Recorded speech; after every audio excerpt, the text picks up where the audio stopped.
नमस्कार मेरे प्यारे बच्चों, स्वागत करती हूँ एक बार फिर से अपने channel learn Hindi with Gurmeet में। तो बच्चों, हमने संस्कृत मंजूषा भाग 3 कक्षा 8 की पुस्तक का 5वां पाठ पढ़ा था, शौर्य कथा राणा सांगा। तो आज उसके अभ्यास कार्य को लेकर मैं आपके समक्ष हूँ। तो शुरू करते हैं बच्चों, शौर्य कथा राणा सांगा पाठ का अभ्यास कार्य। तो बच्चों, पहला प्रश्न है विशेषण विशेष्याणाम परस्पर मेलनम कुरुत। विशेषण और विशेष दिए गए हैं, इनका परस्पर मेल करना है। तो पहला है गौरवपूर्ण, ये आपका विशेषण है और विशेष आपके दाईं ओर लिखे हुए हैं। तो गौरवपूर्ण इतिहासः, कुशलः शासकः, साहसी योद्धः, त्रिषु भ्रातृषु अद्भुतं धैर्यम्, अनुपमः पराक्रमः, समृद्धं राज्यम्, एकेन नेत्रेण, एक नेत्र से। ठीक है, इसके बाद आते हैं बच्चों एक पदेन उत्तरत पर। तो पहला प्रश्न है मेवाड़ राज्यस्य शूरवीरा महान शासका कः। तो उसका उत्तर है राणा सांगा। तस्य पिता कः आसीत्, उनके पिता कौन थे। उत्तर है राणा रायमलः, राणा रायमल। तस्य राजधानी किमस्ति आसीत्, उनकी राजधानी क्या थी। तो उनकी राजधानी थी बच्चों चित्तौड़। राणा सांगा कस्मिन् राज्ये शासनम् अकरोत्, राणा सांगा ने किस राज्य में शासन किया। मेवाड़ राज्ये। तस्य शासनकाले राज्यम कीदृशं जातम्, उनके शासनकाल में राज्य कैसा था। समृद्धम, समृद्ध। राणा सांगा के शाम आक्रमणेभ्यः राज्यम आरक्षत, राणा सांगा ने किसके आक्रमणों से राज्य की रक्षा की। मुगल शासका नाम, मुगल शासकों के। खानवा युद्धे के शाम उपयोग अभवत, खानवा के युद्ध में के शाम किसका उपयोग किया गया था। तो उत्तर है बच्चों तोप विस्फोट का नाम, तोप के गोलों का। अगला प्रश्न है बच्चों पूर्ण वाक्येन उत्तरत। तो इसमें पहला प्रश्न है राणा का आसीत, राणा सांगा कौन थे। तो उत्तर है राणा सांगा मेवाड़ राज्यस्य शूरवीरः महान शासकः आसीत्। राणा सांगा मेवाड़ राज्य के शूरवीर और महान शासक थे। दूसरा प्रश्न है राणा सांगा कदा सिंहासने अतिष्ठत, राणा सांगा कब सिंहासन पर बैठे। उत्तर है बच्चों यदा पिता राणा रायमलः दिवंगताः, जब पिता राणा रायमल दिवंगत हो गए तदा राणा सांगा 1509 ख्रीष्टाब्दे चित्तौड़स्य सिंहासने अतिष्ठत। तब राणा सांगा 1509 ईस्वी में चित्तौड़ के सिंहासन पर बैठे। तीसरा प्रश्न है राणा केभ्यः मेवाड़ राज्यम आरक्षत, राणा ने किस से मेवाड़ राज्य की रक्षा की। तो उत्तर है राणा मुगल शासका नाम, मुगल शासकों से मेवाड़ राज्यम आरक्षत, मेवाड़ राज्य की रक्षा की।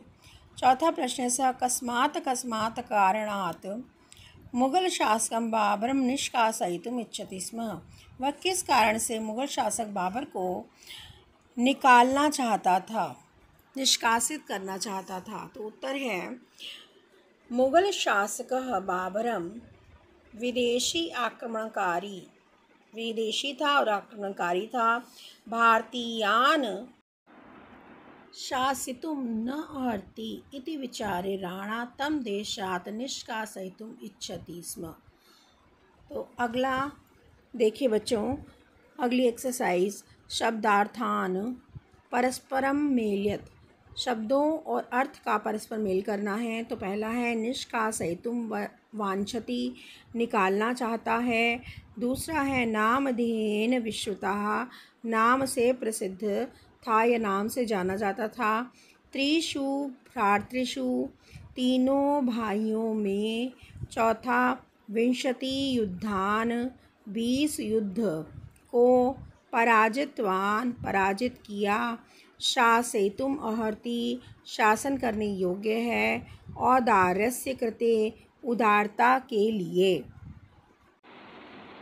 अगला अभ्यास देखिए बच्चों।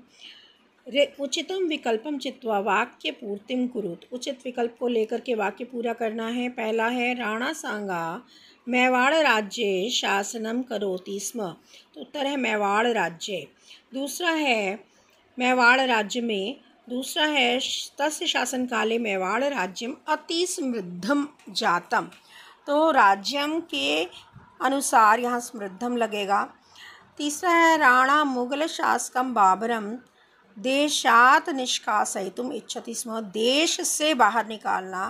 तो यहाँ पर बच्चों देश में पंचमी विभक्ति लगी हुई है। अगला देखिए, युद्ध क्षेत्रे डैश साहसम अदम्यम आसीत। किसका साहस अदम्य था? राणा संग्राम सिंहस्य। षष्ठी विभक्ति एक वचन। पांचवा, राणा सांगा डैश कनिष्ठा आसीत। राणा सांगा भाइयों में, भ्रातृषु भाइयों में सबसे छोटे थे। तो पांचवा प्रश्न देखिए बच्चों, तालिका पूर्तिम कुरु। तालिका की पूर्ति कीजिए। तो बच्चों यहाँ पर जो है, जो रूप हैं उनका, उनमें से एक दिया है और आपको उसको पूरा करना है। तो पहला है दुर्गे, दुर्ग में। तो ये सप्तमी विभक्ति है बच्चों। दुर्गे, दुर्गयो, दुर्गेषु। फिर है ख, भ्रातृषु दिया है, ये भी सप्तमी विभक्ति एक वचन है। तो इसका एक वचन है भ्रातृ, भ्रातरो, भ्रातृषु। ठीक है। अगला देखिए भ्रातृणाम। ये है बच्चों षष्ठी विभक्ति बहुवचन और इसमें आएगा भ्रातृ, भ्रातरो, भ्रातृणाम। ठीक है। अगला इसमें देखिए क में ही आसीत है। तो आसीत का जो है द्वितीय वचन और आपको बहुवचन लिखना है। तो आसीत, आस्ताम, आसन। अगला है अकरोत, अकरोत, अकुरुताम, अकुर्वन। अगला है अयुद्धत, युद्ध किया। तो युद्ध धातु है इसमें। अयुद्धत, अयुद्धताम, अयुद्धन। इसके बाद आगे है तस्य, तयो, तेषाम। ये षष्ठी विभक्ति एक वचन है। फिर अगला है अभवत, अभवताम, अभवन। फिर आगे आइए सप्तमी में तस्मिन। तस्मिन जो है सप्तमी विभक्ति एक वचन है। तस्मिन तयो तेषु। ठीक है। छठवां प्रश्न देखिए, मंजूषातः उचितम समानार्थकम पदम चित्वा क्रियापदस्य समक्षम लिखत। मंजूषा से उचित समानार्थक पद चुन करके क्रियापद के सामने लिखिए। तो ऊपर जो है आपके बॉक्स में, जो मंजूषा में, उसमें क्रियापद दिए गए हैं और इसको ये समानार्थक पदों को लेकर के लिखना है। तो पहला अकरोत, अकरोत किया, कृतवान। अरक्षत, रक्षा की, रक्षितवान। अपराजित, पराजित किया, पराजितवान। अतिष्ठत, बैठना, स्थितवान। अगच्छत, गया, गतवान। अयच्छत, दिया, दत्तवान। ठीक है। तो इसके बाद आइए प्रकृति प्रत्यय पृथक कुरुत।